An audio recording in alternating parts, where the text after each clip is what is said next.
Hey y'all, in this video I want to go ahead and go over some of the core concepts that we reviewed this week, specifically pertaining to variables and how we can use variables inside of our program to dynamically change our environment as the program runs. So remember, we talked about variables as being really a bucket for us to store information, and inside that bucket we can change the information over time that we store. So what we see here is, let me zoom into this a little bit so hopefully you can see a little bit better. And can I modify the size of this? There we go. So what I'd like to do is, I'm not going to do everything that the assignment calls out right now, but I do want to change around the code a little bit from what we had in class. And I encourage you to follow along with me as we do this. So right now, if we run this program, we have a single cloud being drawn to the screen. Now this cloud is being drawn from line 14, where we call our draw cloud function. And we call it out here, and our draw cloud function really has 4 instructions. It sets the stroke to be non-existent. We say no stroke. Then we draw 3 circles. Now the circles, or the ellipse function, takes in 3 parameters. It takes in an x position, a y position, and a size, or a diameter of that circle. Now the way that we've developed this so far is the parameter that we're passing into the draw cloud function is what we're calling an offset. So that's just basically taking an initial x position and y position and adding a number to it, which would then make the circle in the cloud move in certain ways.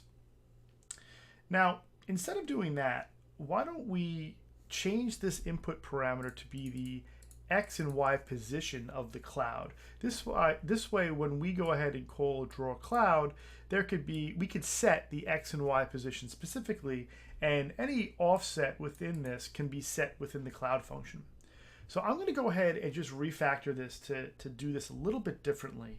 We're going to get the same output, but the structure of our program is going to be slightly different. In software development, we call this a refactor. So a refactor is something that changes the structure of our code but doesn't add any features and doesn't really change the functionality of the end result. So let's go ahead and give this a shot. So I think what we'll do is we'll keep the x and y variables named exactly the same. And we'll pass in x and y. X and y is something that makes sense in terms of the grid structure of our program. Now, instead of offset x and offset y parameters, I'm going to call this x position and y position. Now the program, we're in auto refresh. I'm going to turn that off. The program's going to complain because now offset's not defined. But now what I'm going to do is I'm going to set the x position here in the initial cloud. So we're going to say in the initial circle. So x position and y position. Right? Now the x position and y position is whatever we're passing into this function for this initial ellipse.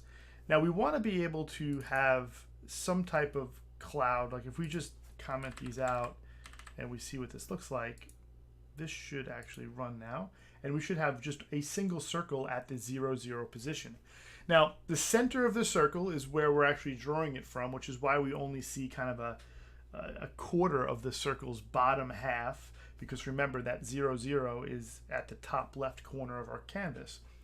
So if we were to do this line again, you'll see that we're not going to see any difference, right? We're going to see 3 circles now just stacked on top of each other. But what we'd like to do is we'd like to then, change the position of this by just incrementing this by some value. So I'm going to say plus 10, and then maybe say like minus 10 or something like that, just to see what changes there. And now we'll see this comes out a little bit more. Let's go ahead and change this a little bit. So these offsets now that we're doing here are really just for the puffs in the cloud, right? We're changing the actual puffs and how the cloud's puffiness comes out. So I'm going to change this to something a little bit bigger. Let's go 100 by 100 and see what happens. This might be too much now. And at this point, I'm going to turn on auto refresh so we don't have to keep changing this. Let's just do plus. There we go. So I'm not going to go plus 100. I'm just going to go plus 50. And I encourage you to play around with these numbers so you can make the cloud look exactly how you'd like. So I'm not going to make this one 100. I'm going to make it 50, so it's a little bit smaller. And now I'm going to do the same thing down here. I'm going to say this is going to be minus 50, and we'll make this 50. And I'm going to take out these 2 lines of code. And now we just refactored this. The cloud, we still only see a portion of the cloud, but now in order to move the cloud, all we have to do is change these initial positions. So say, for example, we wanted our first cloud to be at X and Y 2020, or maybe let's make it a little bit bigger, 120 by 120. Now you can see we're moving around that cloud by just simply changing these values. So that is a little bit of a refactor. I think it's a little bit easier to think about our cloud's position in this way as opposed to using this idea of an offset. Really, the only offsets we're using here is to style our cloud in specific ways. Like, for example, I'm not really happy with the way this cloud looks. I'm going to go ahead and change the size of this puff and maybe move this puff down or up a bit, I should say. Let's move it down a bit. There we go. That's a little better. That looks a little bit more like a cloud to me. I may even want to bring this down slightly. Yeah, there we go. That feels a little bit better. Now, what I would encourage you to do is you can create variables for any of these, right? So these could be input variables. Any of these fixed values that you see here, these essentially could be variables that we pass in as a parameter, right? For example, we could even pass in a parameter here just to get a little creative here, and that's entitled weather, right? And weather can be maybe a color that we say, hey, let's fill based on the weather. And now the weather is not defined here, but if we pass in here a parameter of white, now it's going to be white. Say, for example, it's a gray day. We want to make it gray. Now it's gray. So now we have this weather parameter that we can play around with and change how the cloud looks. And we could do this on a per cloud basis, which is kind of cool. So if we wanted to draw another cloud, what we could do is we could go ahead and just copy this line, draw another cloud here. Now, because X and Y are the same things here, they're going to be drawn right on top of each other. So for us to be able to change where this is positioned, what do you think we need to do?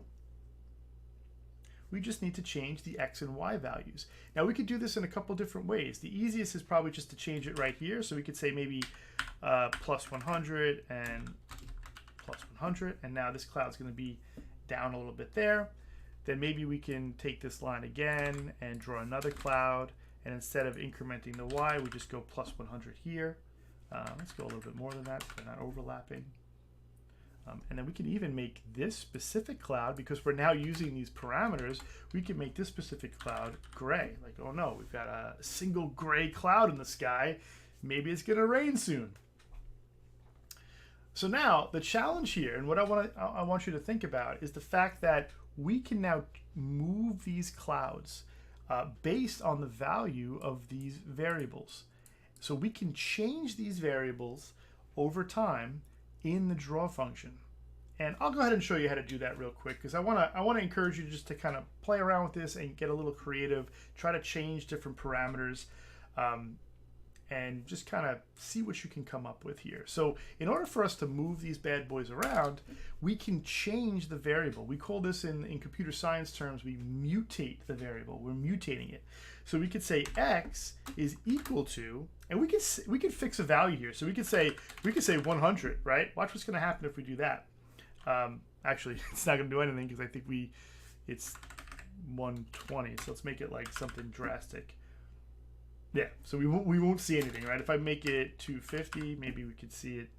Yeah, it's pushed to the side, right? So if I make it 10, make it 100, notice how these clouds are now moving. But we don't want to have to change the hard-coded value in our program and then rerun the program. We want that to happen dynamically as the program runs. So to do that, we can make X equal to itself plus whatever incrementing value we want to make. In this case, I'll make it plus 1.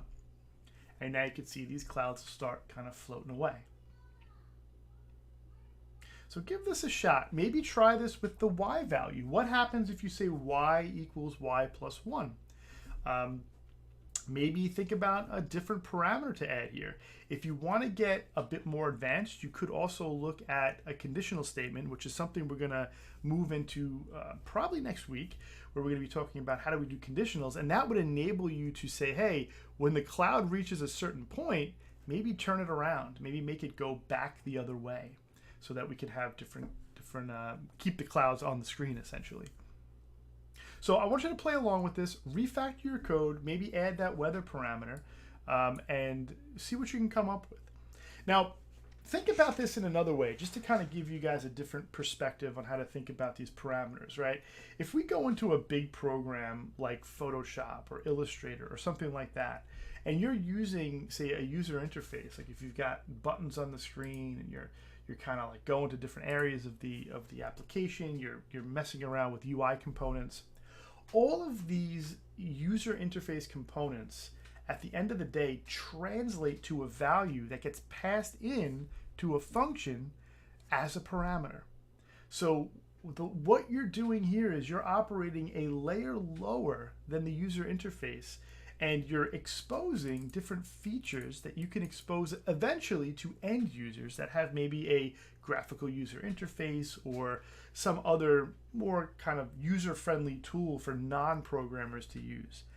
So think about it in that respect. You're kind of adding knobs and UI components, but at a lower level when you're using parameters and variables. If you have any questions, please reach out. Let me know.